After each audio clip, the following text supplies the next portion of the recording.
Welcome back to our channel. Today, we're diving deep into the heart-fluttering third episode of the GL web drama, Girlfriend Project Day 1. If you thought the first two episodes were full of tension, just wait until you see what happens in this one. Episode 3 is where everything we've been hoping for finally starts to unfold, focusing on the beautiful, budding romance between Mia and Hannah. Their chemistry has been electric from the start, and in this episode, it absolutely ignites. The episode kicks off with Mia, our talented but super introverted artist, nervously getting ready for a big creative arts project at school. She's always lost in her own world of sketches, completely oblivious to the fact that she's caught the eye of Hannah. Hannah, on the other hand, is confident, outgoing, and has been watching Mia from a distance. We've all seen those playful teases and genuine smiles she throws Mia's way, and we know they make Mia's heart do a little flip. But today, the air between them is different. It's charged with a new kind of energy, an unspoken something that you can feel right through the screen. As they start working together on the project, the episode masterfully builds these small, intimate moments. Hannah reaches over to adjust Mia's notes, and their hands brush against each other. It's a tiny touch, but the reaction is huge. Mia's eyes go wide, a blush creeps up her cheeks, and for a second, everything just stops. The camera work here is fantastic, with lingering close-ups that really let you see the vulnerability in their expressions. You feel like you're right there with them, holding your breath, feeling that spark. It's in these quiet pauses that you understand the depth of the feelings they've both been trying to hide. The tension keeps building until the group decides to take a break outside in the school courtyard. This is where Hannah makes her move. She notices Mia looking shy and a bit overwhelmed, so she gently pulls her aside for a private chat. The dialogue is so simple, but it's packed with emotion. With a nervous but sweet smile, Hannah finally admits that she's been wanting to tell Mia something for a long time but just couldn't find the right words. You can practically hear Mia's heart pounding in her chest as she tries to process this. She's struggling to speak, finally realizing just how deep her own feelings for Hannah are. It's one of those scenes that feels incredibly real and relatable.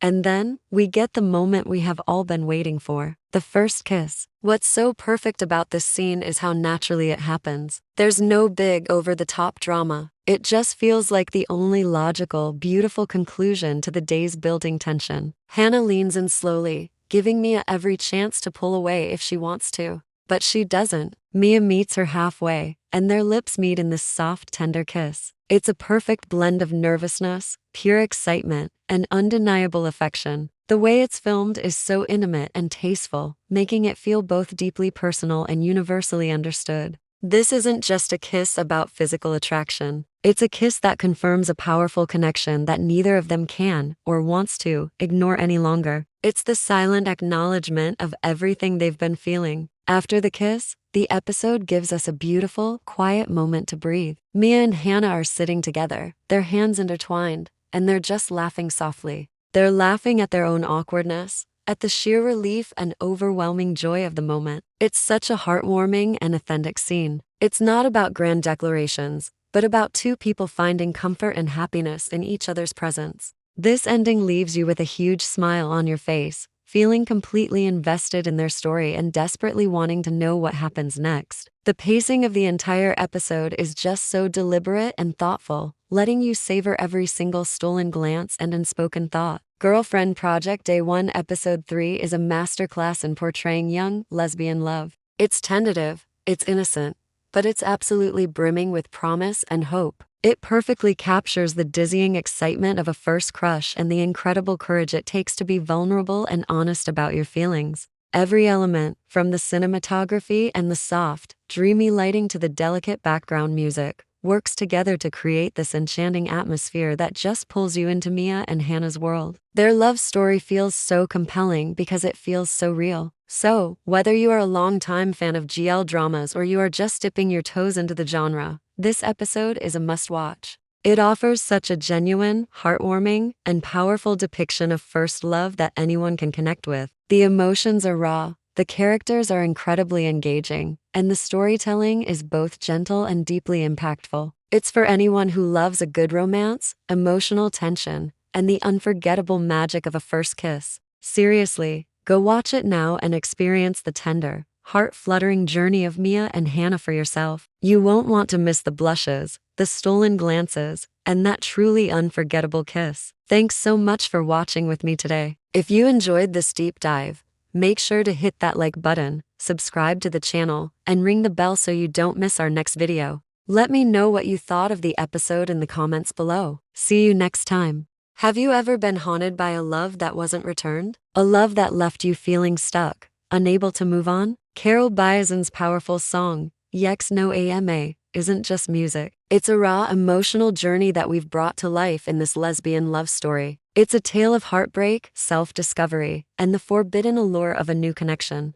This is the story of Anna, a woman trapped by the memories of her ex-girlfriend, Lara. Even though the relationship is over, Anna's heart just can't seem to let go of what she thought was love. She's caught in a loop of longing, replaying moments and wondering what went wrong. Her world is gray, colored by a past that refuses to fade. But life has a funny way of surprising us. Just when Anna thinks she's destined to live in the shadows of her past, she runs into Jalea. And with that one chance encounter, everything changes. Jalea is everything Anna isn't at that moment. She's vibrant, daring, and unapologetically herself. Her presence is like a jolt of electricity, waking Anna up from her emotional slumber. Suddenly, Anna is forced to question everything she thought she knew about love, about connection, and about her own deepest desires. The attraction is immediate and undeniable, but it's also terrifying. Anna tries to resist. The weight of her unrequited love for Lara is a heavy burden, a constant reminder of past pain. She's built walls around her heart, convinced that opening up again will only lead to more disappointment. She's cautious, distant, and afraid of getting hurt. Yet, Jalea's charm is a gentle but persistent force. It's in the subtle glances that linger a second too long, the shared laughter that feels like a private secret, and the late-night conversations where they both reveal more than they intend to. With every interaction, Anna feels a spark she hasn't felt in years. It's intoxicating, overwhelming, and it scares her to death. She's standing on the edge of a cliff, torn between the safety of her solitude and the thrilling possibility of falling for someone new. This internal battle is where Carol Bayezin's song truly comes alive. Her voice captures the delicate balance of Anna's vulnerability and her growing strength. You can hear the push and pull in every note, the yearning for what was, and the pull toward what could be. The lyrics echo Anna's inner monologue, a constant debate between her head and her heart. As the chorus hits, it's like a moment of sudden clarity for Anna. A powerful realization washes over her. While her past with Lara has shaped her, it doesn't have to define her future. She is not bound by the ghost of a love that didn't love her back. She is free to embrace something new, something real, even if it feels completely impossible right now. The song becomes her anthem of liberation, giving her the courage to take that first tentative step towards a new beginning. Jalea is more than just a new love interest. She represents courage, authenticity, and the power of being seen. Unlike Lara, who seemed to look right through Anna, Jalea sees her for who she truly is, without judgment or expectations. She sees the broken pieces but also the incredible strength underneath. She recognizes Anna's kindness, her humor, and her capacity for deep love. Through their growing connection, Anna slowly learns to trust again. She starts to dismantle the walls she built, brick by brick. Jalea teaches her that vulnerability isn't a weakness, but a doorway to genuine connection.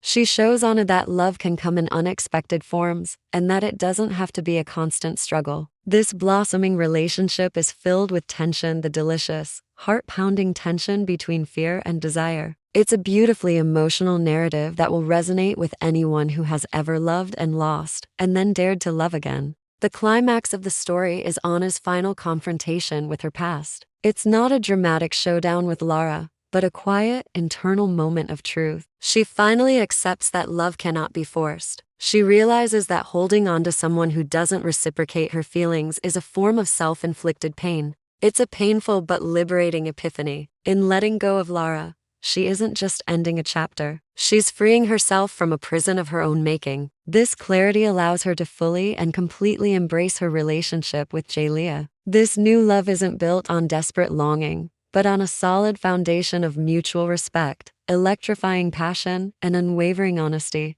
It's a love that feels safe, yet exciting, a love that heals. As the final verse of Yex No Ama begins, the music swells with triumphant emotion. It perfectly captures the joy, the relief, and the sheer intensity of a love that is finally free from the shadows of the past. Anna and Jalia's journey becomes a powerful testament to resilience, self-discovery, and the importance of embracing one's true desires. Their story reminds us that sometimes, love isn't about the person we thought we wanted. It's about the person who sees us completely, accepts us unconditionally, and chooses to stay, no matter what. Yex no Ama transforms from a song about heartbreak into a soundtrack for rediscovery. For the LGBTQ community, it's a beautiful and much-needed celebration of authentic connections, of finding the courage to be yourself, and of the profound beauty in loving who you love, unapologetically and without fear. So, whether you've nursed a broken heart, found yourself unexpectedly drawn to someone new, or simply crave a heartfelt story of emotional growth and healing,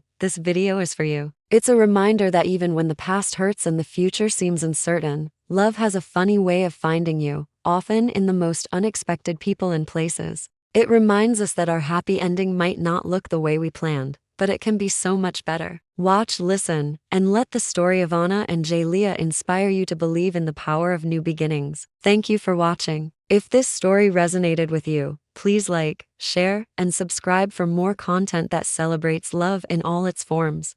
Welcome to the first day of the Girlfriend Project, where we dive into a story that's all about love, self-discovery, and those heart-fluttering moments that catch you by surprise. Let's meet our main characters. First up is Hannah. She's brilliant, ambitious, and completely focused on her career. Romance? It's not even on her radar. Then, there's Sujin, her colleague. Sujin is effortlessly charming, with a smile that could genuinely light up the entire office. She's playful, outgoing, and has this amazing ability to make everyone around her feel at ease. Our story begins with the simple, everyday interactions of office life. You know, the casual greetings by the coffee machine, the brief conversations in the hallway. But for Hannah and Sujin, these small moments start to feel like something more. There's an undeniable pull, a spark that neither of them expected. The catalyst for all of this is a quirky company initiative called the Girlfriend Project. It's this program that pushes Hannah and Sujin to spend more time together,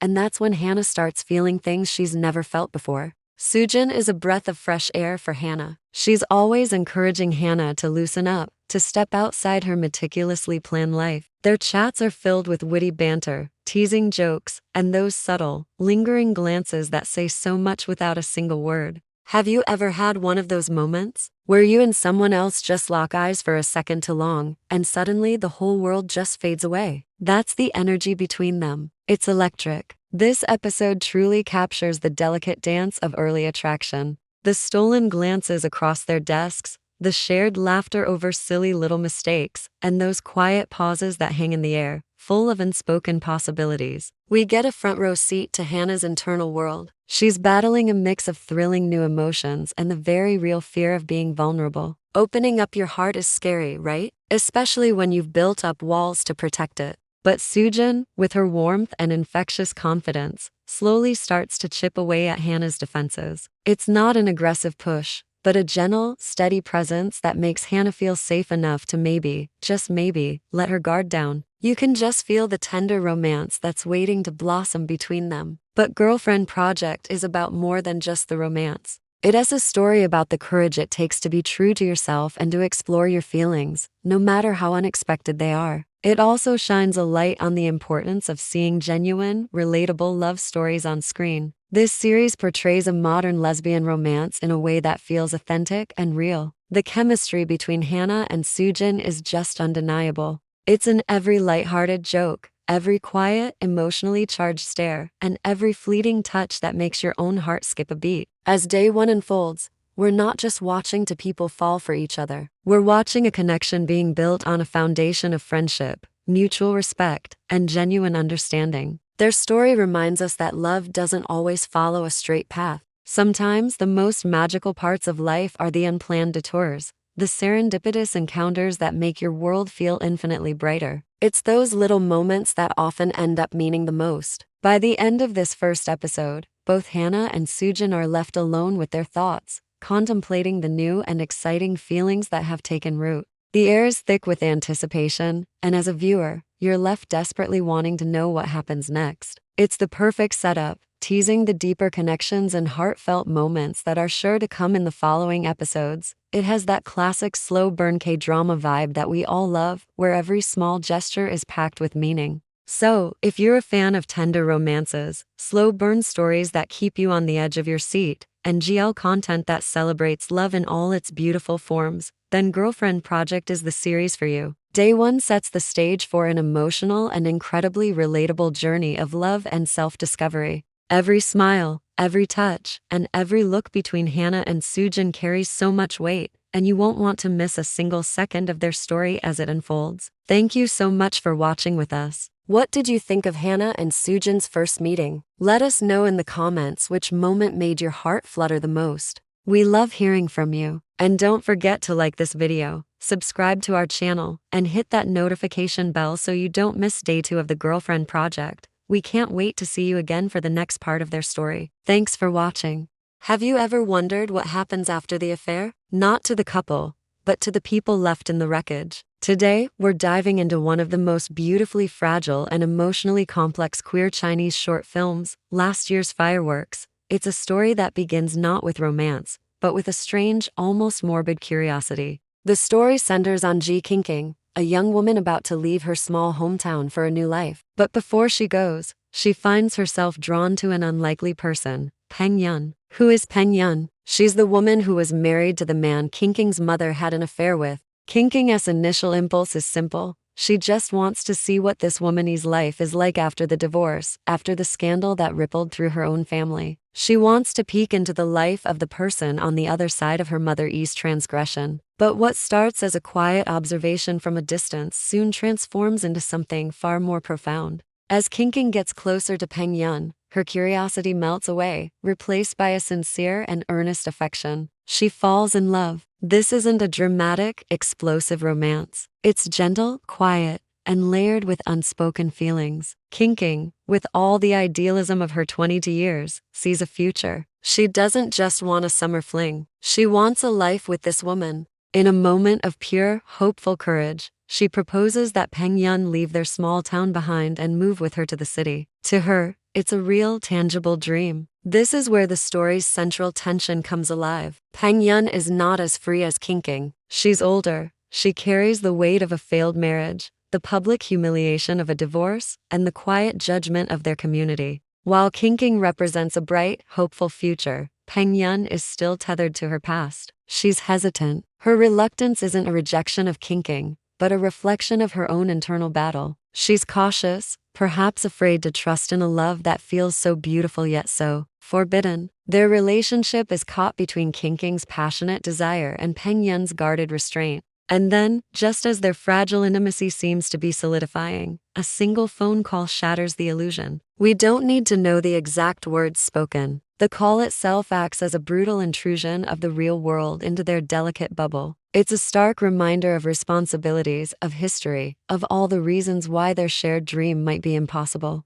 The hopeful future Qingqing envisioned is suddenly derailed, and a painful distance grows between them. This moment is the emotional core of the film. It is the point where idealism crashes against the hard wall of reality. The title itself, Last Year's Fireworks, is a perfect metaphor for their relationship. Think about it. Fireworks are dazzling, breathtakingly beautiful, and fill the sky with light and hope. But they are also incredibly fleeting. They burn brightly for a moment and then fade into memory, leaving behind only the echo of their brilliance. That's Qingqing and Peng Yun's summer. It's a period of intense, shining connection, full of longing and a desperate desire for something more. But one that seems destined to become just a beautiful memory. Last year's Fireworks. The story doesn't end with that summer though. It jumps forward 1 year. We find Qingqing in the city, living the life she had planned, but alone. She has moved on, building a new chapter without Peng Yun. It feels bittersweet, a quiet acknowledgement of a love that couldn't survive the transition from a dream to reality. The ending seems to confirm that their connection was as transient as those fireworks. But then, the film gives us a final, tantalizing glimmer of hope.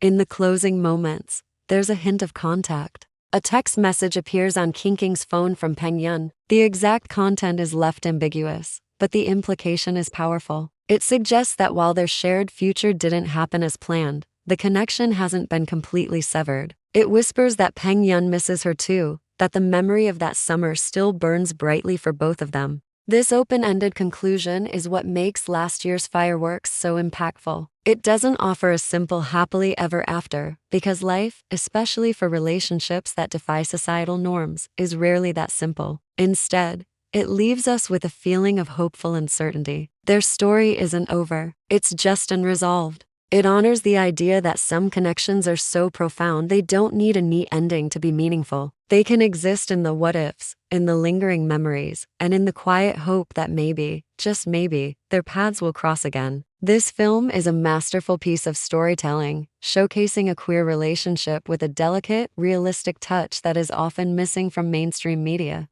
It explores the complexities of love born from a complicated past, the clash between youthful idealism and mature caution, and the enduring power of a memory. It's a story that reminds us that some of the most beautiful moments in our lives are the fleeting ones, the ones that shine brightly for a short time but stay with us forever. Thank you so much for watching and exploring this beautiful story with me. What did you think of the ending? Do you believe they have a future together, or is their love meant to remain a beautiful memory? Let me know your thoughts in the comments below. And if you enjoyed this analysis, don't forget to like, subscribe, and hit that notification bell for more deep dives into incredible films. See you next time. The air between them was thick with words left unsaid, a silence that had stretched since the night of the confession. In the quiet afterglow of that moment, a whisper of what could be lingered, a sound both Black and Milk heard but pretended to ignore. But today, the pretense would finally fall away. Today, their hearts would finally speak louder than their fears. Milk found herself at the campus cafe,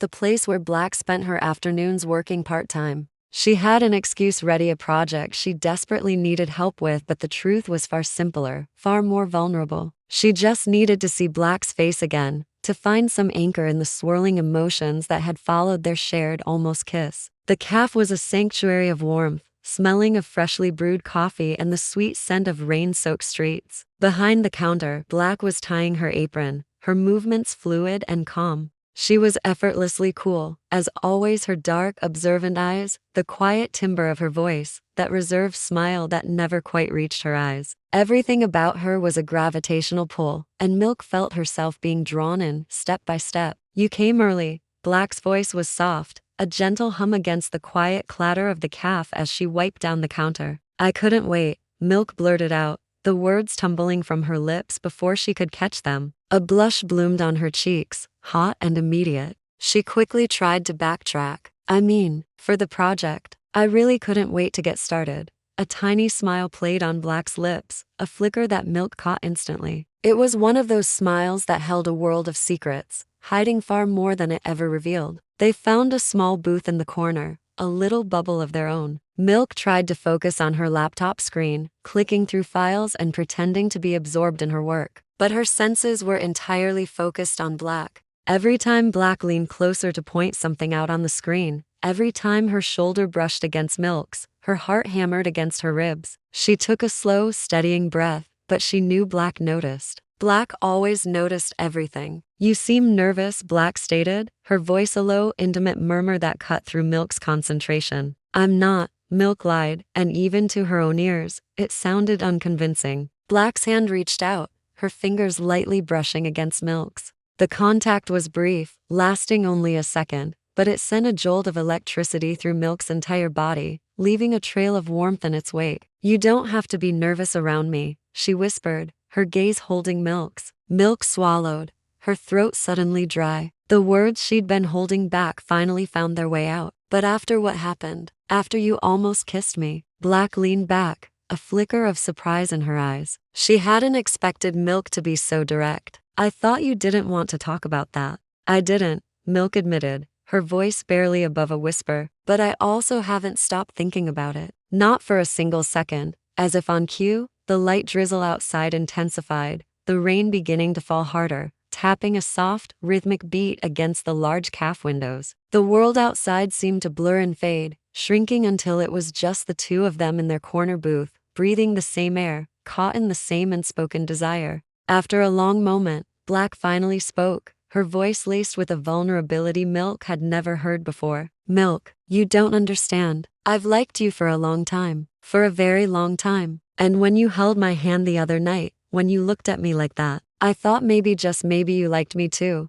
Milk's eyes widened, her breath catching in her throat. The simple, powerful truth spilled from her lips before she could second guess it. I do. The confession hung in the air between them, a fragile, beautiful thing, glowing like warm light. Black looked away, not out of rejection, but as if overwhelmed by the weight of it all. She had spent so much time and energy building walls around her feelings, hiding them so deep that hearing them spoken aloud by Milk felt almost unreal, like a dream she was afraid to wake from. Before Black could find her voice, before she could respond, the caf door burst open. A loud, boisterous group of students rushed in, seeking shelter from the sudden downpour, their laughter and chatter shattering the intimate silence. The spell was broken, the moment cracked. Both girls immediately looked down at their hands, at the laptop, at anything but each other, pretending they hadn't just been on the precipice of something life-changing. The world had rushed back in, and their private bubble had popped. Later that evening, after the rain had softened to a gentle mist,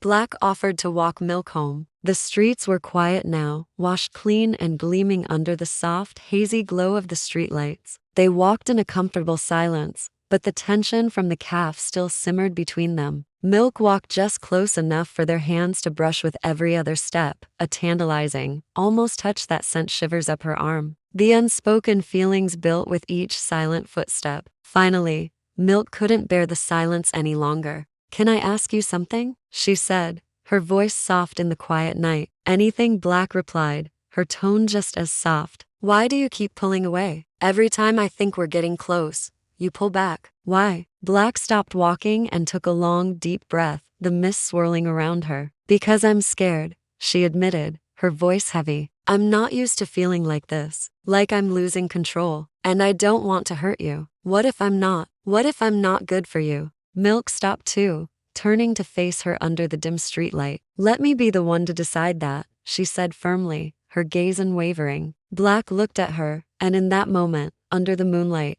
all her defenses seemed to crumble. She looked completely vulnerable, a side of her that Milk had never seen before, and it made Milk's heart ache with a profound sense of tenderness. Slowly, deliberately, Milk closed the small space that separated them, her heart pounding a steady rhythm in her chest. "You don't have to protect me from your feelings," Milk whispered, her voice full of a certainty she didn't know she possessed. "I want them. I want all of them." Black's breath hitched. She raised a hand, her fingers trembling slightly as she gently tucked a stray strand of hair behind Milk's ear. Their faces were inches apart now, so close that Milk could feel the warmth of Black's breath on her lips, a silent invitation. "Milk," Black whispered her name, a plea and a question all in one. "Yes? Tell me to stop. I won't." That was all the permission Black needed. She cupped Milk's face with both hands, her touch gentle but filled with a deep, undeniable longing. Milk leaned in, her eyes fluttering closed, waiting, wanting. For one suspended heartbeat, the entire world seemed to hold its breath. And then, Black kissed her. It was soft at first, a gentle, questioning press of her lips against Milk's. But Milk answered with a kiss of her own, a response that was full of all the emotion, all the longing she had kept locked away for so long. The kiss deepened, growing warmer, surer, more real than anything either of them had ever known. It was a kiss that spoke of rainy afternoons and quiet cafes, of unspoken thoughts, and of a future just beginning to unfold. When they finally pulled apart, they were both breathless, trembling, and forever changed. A slow, radiant smile spread across Milk's face. "I'm not scared anymore," she whispered, her voice filled with a newfound peace. Black's thumb stroked her cheek, her own smile finally reaching her eyes. "Neither am I." The episode ends there, with their fingers finding each other, intertwining as they walk the rest of the way home under the quiet, watchful night sky. They were together, truly together for the first time. And yet, this was only the beginning.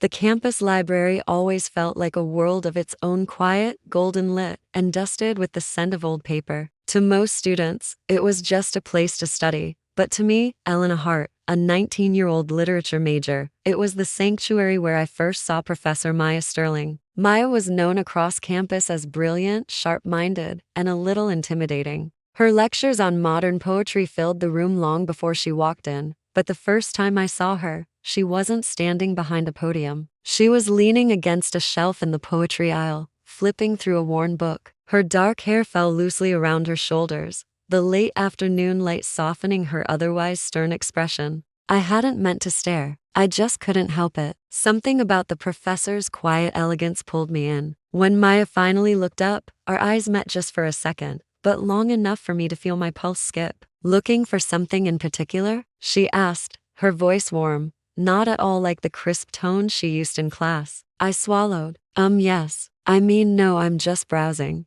Maya smiled, closing the book gently. Poetry has a way of choosing us, even when we don't know what we're searching for. That was the moment something shifted, subtle, almost invisible, yet unmistakable. The weeks that followed brought more encounters. Sometimes it was after class, where I'd stay behind to ask a question I didn't actually need to ask. Other times, it was in the library, where Maya seemed to appear at just the right moment. Our conversations grew longer. A shared love for poetry became a shared love for late-night messages filled with quotes, ideas, and eventually, deeper feelings neither of us dared to name. Maya knew the rules, the boundaries, the consequences. She reminded herself constantly that she was the professor, and I was her student. But every time she met my eyes, that careful distance wavered. One evening, the university hosted a small poetry reading. I sat in the front row, nervous and uncertain. I had submitted one of my poems, but never expected it to be chosen. Maya,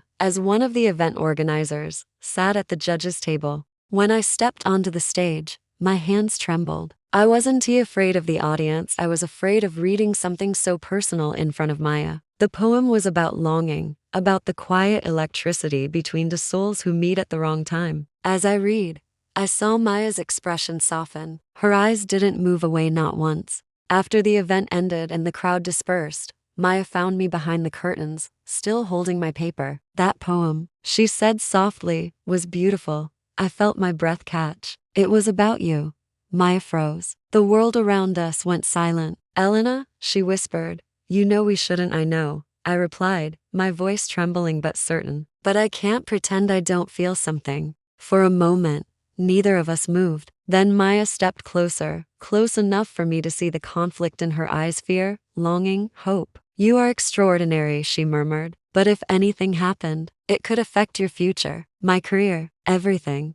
I nodded. "I'm not asking for anything dangerous, just honesty." Maya exhaled, the tension melting slightly. "Then the truth is, I feel it too." The confession hung in the air, fragile, warm, real. Days later, when we met again in the library, the atmosphere had changed. It wasn't forbidden, just delicate. Maya handed me a book. Inside it was a note written in elegant handwriting. "Some connections are too rare to ignore." I looked up. Our eyes met. Slowly, carefully, Maya reached out, brushing her fingers against my hand. It wasn't a kiss, not yet, but the touch held more meaning than any spoken word. We both knew the world outside the library would be complicated. There would be rules, risks, and decisions to face. But for now, in the warm, quiet glow of the poetry aisle, we allowed the moment to belong to us. A beginning, gentle and brave. A love story unfolding between the lines. Thanks so much for watching. If you enjoyed this story, don't forget to like and subscribe for more content like this. See you in the next one. The rain drummed softly against the rooftop of the training hall as I tightened the strap of my gloves. Tonight should have been just another practice session, routine, simple, predictable. But nothing has felt normal since Risa walked into my life, with her bright eyes, her quiet smiles, and a confidence that wraps around me like warm sunlight. Just a few moments later, the door clicked shut behind her. Risa entered, shaking raindrops from her hair. Our eyes met, and I felt that familiar jolt, as if my heartbeat was trying to reach out and touch her before I could. "You came early," she said, her voice soft as she dropped her bag on the bench. "I couldn't sleep," I admitted, the words feeling heavy in the air. Risa tilted her head, her gaze knowing. "Still thinking about yesterday?" "Yesterday, the moment that changed everything. The almost kiss, so close I can still feel the ghost of warmth on my lips." I just nodded, not sure how much I should reveal. But Risa already knew. She always did. We began our warm-up stretches in a heavy silence. The air was thick with unsaid questions, with stolen glances, with something fragile and powerful all at once. As we started sparring, our movements were precise, practiced, but the tension between us was anything but controlled. It was a dance of unspoken feelings, each move a question, each block an answer. I tried to focus on the routine, on the familiar rhythm of our practice. But my mind kept drifting back to her, to the space between us that felt both too big and too small. Every time she moved, my eyes followed her. The way her hair fell across her face, the focused look in her eyes, the effortless grace in her every step. It was a distraction, a beautiful, overwhelming distraction. The scent of rain and her faint perfume filled the air, making it even harder to breathe, to think. Risa moved in close, stepping forward with a playful grin that made my heart skip a beat. "You're distracted. You're the one distracting me," I shot back, regretting my honesty the second the words left my mouth. But Risa only smiled wider, a glint in her eyes that told me she wasn't surprised. In a sudden, fluid motion, she caught my wrist, spun me gently, and pinned my back against the cold wall of the training hall. My breath hitched. Risa wasn't teasing now. Her playful expression had softened into something deeper, more serious. Her eyes searched mine like she was reading a language only the two of us spoke. A language of longing, of fear, of hope. "Era," she whispered, her voice barely audible above the sound of the rain. "Yesterday, I wasn't confused. I meant it." I swallowed hard, my own confession caught in my throat. "Me too."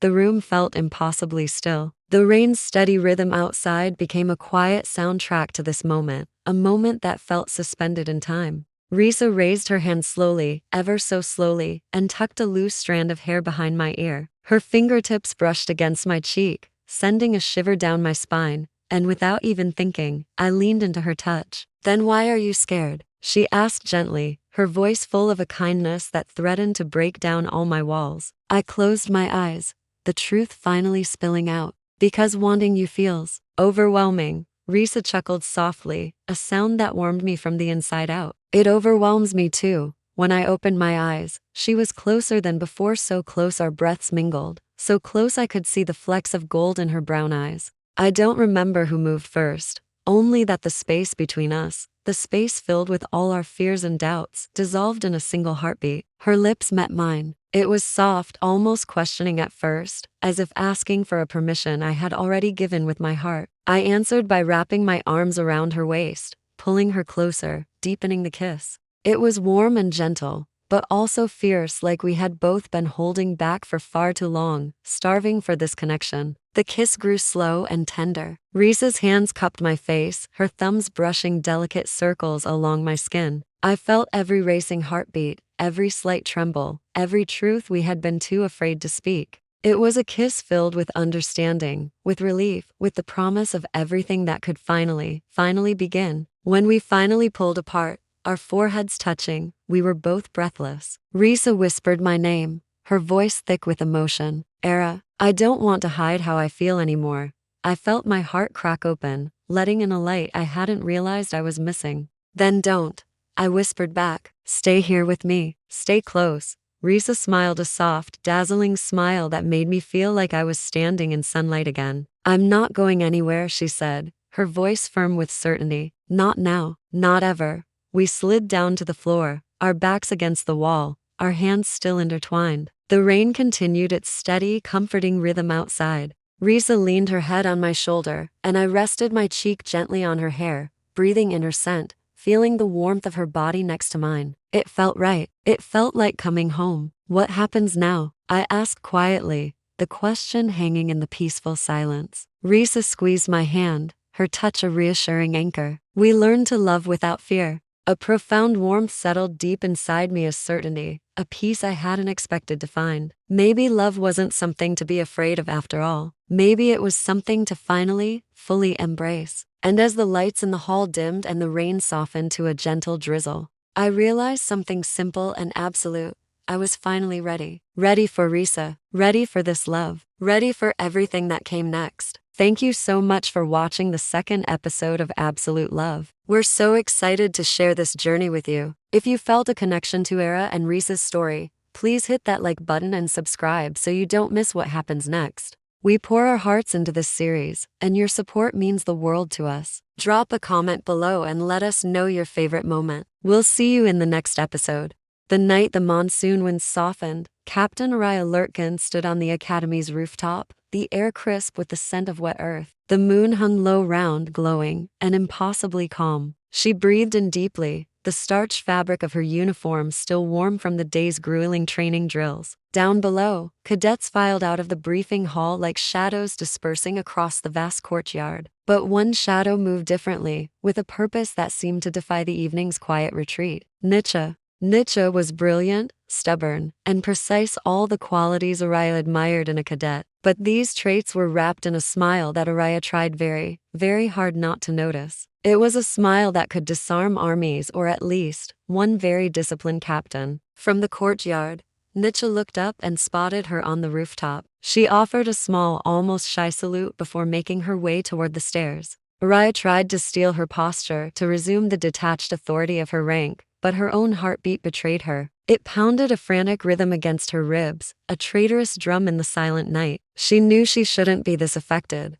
not by a subordinate, not by someone under her command. It was a violation of every rule she had built her life around. Yet Nietzsche had a gravity all her own, an orbit that pulled softly, quietly, until Araya could no longer pretend she wasn't drifting helplessly toward her. The soft thud of footsteps on the concrete stairs announced Nietzsche's arrival. She stepped onto the rooftop, and the gentle breeze caught her dark ponytail, lifting it for a moment like a banner. "You always hide up here when the day ends," Nietzsche said. Her voice was light, but her eyes were steady, holding a depth that always seemed to see right through Araya's carefully constructed defenses. "I don't hide," Araya replied, though the corner of her lips curved into a faint, involuntary smile. "Captains don't hide." Nietzsche walked closer until they stood side by side at the railing, their shoulders almost touching. The proximity sent a jolt of awareness through Araya. "Then what do you call staring at the moon alone every single night?" Nietzsche asked, her gaze following Araya's up to the silver orb in the sky. "Reflecting."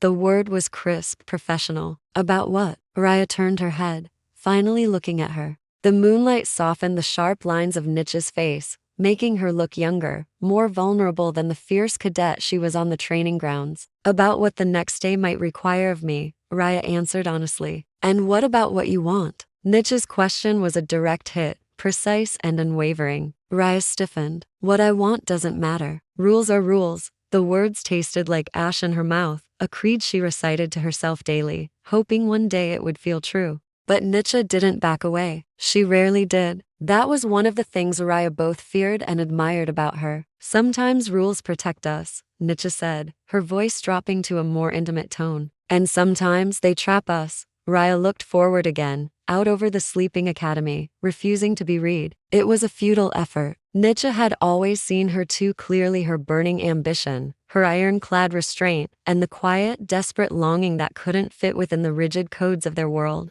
Below them, the last of the courtyard lights flickered off, one by one, plunging them into a more profound darkness, leaving the moon as their only witness. "Captain," Nietzsche murmured, her voice softer now, almost a breath of sound. "I know you feel what I feel." Raya's breath hitched. Every instinct screamed at her to deny it, to put up the walls, to retreat back into the safety of her rank. But the truth pressed against her ribs like a living thing, a secret begging to be freed. She turned slowly, her entire world narrowing to the space between them, to the unwavering certainty in Nietzsche's gaze. "You don't understand," Raya whispered, the words weak. "If anyone found out, her career, her life, everything she had worked for would be gone." "I'm not asking you to risk your career," Nietzsche said gently, sensing her fear. "I'm only asking for honesty. With me, with yourself." A heavy silence stretched between them, thick with unspoken words and years of repressed feelings. Then, Nietzsche reached out. It wasn't a bold or reckless gesture, but a small, tentative one. Her fingertips brushed against the back of Araya's hand where it rested on the cold railing. It was the lightest contact imaginable, a barely there touch,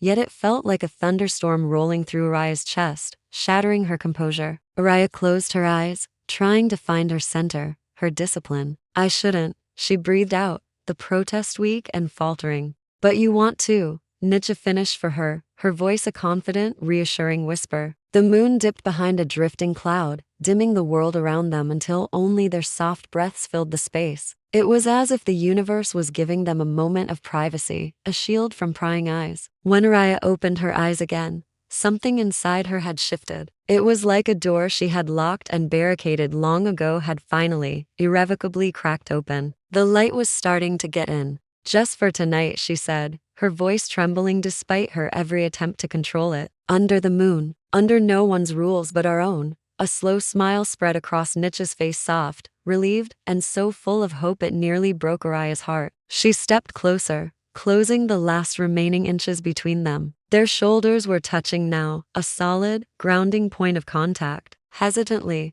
Araya lifted a hand to Nietzsche's cheek. Her fingers traced the warm, smooth line just beneath her eye. It felt dangerous. It felt forbidden. It felt absolutely right. Their foreheads met first, a tentative press that sent a spiral of warmth through them both, a silent acknowledgement of the monumental step they were taking. Nietzsche's hand came up to rest over Araya's, holding it in place against her cheek, as if to say, "Don't pull away. Not now." "Are you sure?" Nietzsche whispered, her own vulnerability showing for the first time. Araya swallowed, the lump in her throat hard to ignore. "I've been sure for a long, long time." And then slowly, gently, like a sacred vow whispered into the quiet of the night, Araya leaned in. Their lips met with a softness that made the world fall away. There was no urgency, no fear, just the simple, overwhelming truth they had denied for far too long. This wasn't a stolen kiss, but a shared moment of liberation. Nietzsche's hand slid up the front of Araya's stiff uniform, resting over her heartbeat, her touch both grounding and electrifying. Araya's thumb brushed against Nietzsche's skin as the kiss deepened just enough to linger, just enough to speak all the words they couldn't say aloud. When they finally pulled apart, the moon reappeared from behind the cloud, bathing them in its silvery, forgiving light. They stood there, breathless, their shared secret shimmering in the air between them. "What happens tomorrow?" Nietzsche asked, her voice laced with the inevitable return to reality. Araya let out a long, slow exhale, the tension of years finally beginning to release. "Tomorrow, we follow the rules. And tonight?" Nietzsche's eyes searched hers, needing reassurance. Araya took Nietzsche's hand, lacing their fingers together, a firm, undeniable connection. "Tonight," she said, a small, genuine smile finally reaching her eyes. "Tonight, we follow the moon." Under its silent, watchful glow, they stood together not as captain and cadet, not with ranks or rules or barriers between them. Just to hearts, finally, completely unguarded. Soft sunlight spilled through the classroom windows as noon approached, dust particles floating like tiny stars in the warm glow. Neera pressed her forehead to the cool edge of the desk, trying to calm her restless heart. She wasn't sure when it had started, this strange tension whenever Fa walked into a room. Lately, her chest tightened the way it did before exams, even though this felt nothing like fear. It felt dangerous and beautiful. The door slammed open. Fa stumbled in, cheeks flushed from running, her hair tied messily like she'd fought with the wind and lost. "There you are," Fa panted, her voice a mix of relief and exhaustion. "I've been looking everywhere." Neera tried to answer, to say something, anything, but only managed a small, almost imperceptible nod. Her voice was trapped somewhere in her throat. Fa didn't seem to notice. Or maybe she chose not to. She dropped her bag into the seat beside Neera, as if it had always belonged there, a familiar, comforting thud. "You disappeared after class," Fa said softly, her tone shifting from rush to concerned. "Did something happen?" "Everything. Nothing. Too much." The words swirled in Neera's mind, a chaotic mess she couldn't untangle. She swallowed hard, forcing herself to speak. "I just needed air." Fa studied her with those gentle, worry-filled eyes that always seemed to break down the walls Neera so carefully built. She reached out instinctively, her hand hovering in the space between them, before stopping halfway as if she wasn't sure if she was allowed to touch her. The hesitation was a question in itself. "Neera, talk to me." Neera looked at the hand suspended in the air, trembling slightly. The air in the room thickened, heavy with the weight of unspoken things, of feelings too big to name. She forced a smile, a brittle attempt at normalcy. "It's nothing, really." But Fa didn't buy it. She leaned closer, her eyes narrowing with a deep, genuine concern that made Neera's heart ache. "You've been avoiding me. Did I do something?" Her voice cracked on the last word, and that small, vulnerable sound was what finally shattered Neera's resolve. Unable to sit still, Neera stood abruptly and walked toward the window, her back to Fa. She gripped the frame tight, her knuckles turning white, as if the solid wood could anchor her. "No, you didn't do anything wrong," she managed to say, her voice tight. "That's the problem." Fa approached slowly, cautiously, as if not to startle her. "Then what is it?" Nira exhaled, a shaky, shuddering breath. "I don't want to ruin this. Us," she gestured vaguely between them, a futile motion to describe the years of inside jokes, shared secrets, and unwavering support. "Our friendship." Silence. It was thick, heavy, terrifying. Nira's heart hammered against her ribs. Then Fa whispered, her voice barely audible. "Why would it ruin anything?" "Because I feel," Nira choked on the words, the confession lodged in her throat. "I feel more than I want to admit." Fa froze. A soft gasp slipped out, a sound of surprise, but her expression wasn't one of shock. It was recognition, as if a piece of a puzzle she'd been staring at for weeks had just clicked into place. Her voice turned fragile, delicate. "Nira, look at me." Nira hesitated, her gaze fixed on the world outside, a world that suddenly felt distant and blurry. Finally, she turned. Fa was standing close, too close, close enough that Nira could see the rapid, hopeful pulse beating in her throat. "I've been feeling it too," Fa admitted, her voice low and earnest. "And I was scared you didn't." The breath left Nira's body in a rush, as if she'd been holding it for weeks. For the first time in what felt like forever, the suffocating tension broke, crashing over her like a wave that had been held back for far too long. Fa stepped even nearer, gently brushing a stray strand of hair from Nira's cheek. The touch was feather-light, reverent, as if asking for permission without needing to use words. "Can I?" Fa whispered, her voice trembling with the same beautiful, dangerous feeling that had been tormenting Nira. "Can I stay by your side the way I want to? Not just as your friend?" Nira nodded before she could think, a single, decisive movement. "Please." Fa cupped Nira's face with both hands, her thumbs grazing her skin gently, as if she was memorizing every detail of this moment. Nira leaned into the warmth, her eyes fluttering shut, surrendering to the inevitable. The kiss was slow, soft. It was full of years of unsaid feelings, of lingering glances and misunderstood silences, all finally allowed to breathe in the space between them. Nira's hands found their way to Fa's waist, pulling her closer, grounding them both. Fa kissed her with a gentle certainty, as though she had waited for this moment long enough to know exactly how precious it was, how it needed to be savored. The world outside the window blurred into a soft wash of color. The afternoon breeze carried the sweet scent of jasmine from the school garden, a fragrance that would forever be tied to this memory. Everything felt still, anchored in the point where their lips met. When they finally parted, their foreheads remained pressed together, sharing the same air, the same shaky breath. Fa laughed, a breathless, joyous sound that filled the quiet room. "I can't believe we both ran from this for so long." Nira smiled, her cheeks warm, her heart full. "Maybe we just needed the right moment. And this is it," Fa whispered, her eyes shining. "Right now." Nira nodded, feeling lighter than she had in years. The weight was gone. "So, what happens now?" she asked, the future stretching out before them, no longer a source of anxiety. Fa intertwined their fingers, her hand fitting perfectly in Nira's and squeezed gently. "Now, we stop running, and we walk forward together." They stepped toward the hallway, hand in hand, their hearts finally beating in the same rhythm. For the first time, the future didn't feel uncertain. It felt promising. It was bright and terrifying and absolutely wonderful. It felt like love. Thank you so much for watching. If this story touched your heart, please give it a like and subscribe to our channel for more stories that explore the beautiful complexities of love and friendship. We'll see you in the next one.